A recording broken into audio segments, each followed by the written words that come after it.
بسم اللہ الرحمن الرحیم۔ حضرت یوسف علیہ السلام کا کنویں کا واقعہ۔ حضرت یوسف علیہ السلام نے بچپن میں ایک خواب دیکھا جس میں سورج، چاند اور 11 ستاروں کو اپنے سامنے سجدہ کرتے دیکھا۔ حضرت یعقوب علیہ السلام ان کے والد نے خواب کی تعبیر جانتے ہوئے حضرت یوسف کو یہ نصیحت کی کہ یہ خواب اپنے بھائیوں کو نہ بتائے، کیوں نہ کہ وہ حسد کرتے ہیں اور اس سے دشمنی بڑھ سکتی ہے۔ حضرت یوسف علیہ السلام کے بھائی اپنے والد کی حضرت یوسف سے محبت کی وجہ سے حسد میں مبتلا تھے۔ انہوں نے حضرت یوسف کو راستے میں سے ہٹانے کا منصوبہ بنایا۔ انہوں نے اپنے والد حضرت یعقوب علیہ السلام سے درخواست کی کہ وہ حضرت یوسف کو ان کے ساتھ کھیلنے کے لیے بھیج دے۔ والد نے پہلے انکار کیا، لیکن بھائیوں نے کی ضد کے بعد اجازت دے دی۔ بھائی حضرت یوسف کو لے کر گئے اور ایک ویران جگہ پر پہنچ کر انہیں ایک گہرے کنویں میں پھینک دیا۔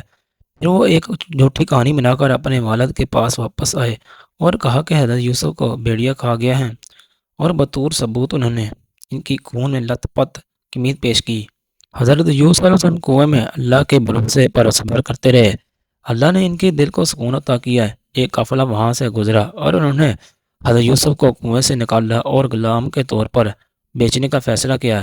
مصر میں پہنچنے کے بعد حضرت یوسف کو عزیز مصر نے خرید لیا۔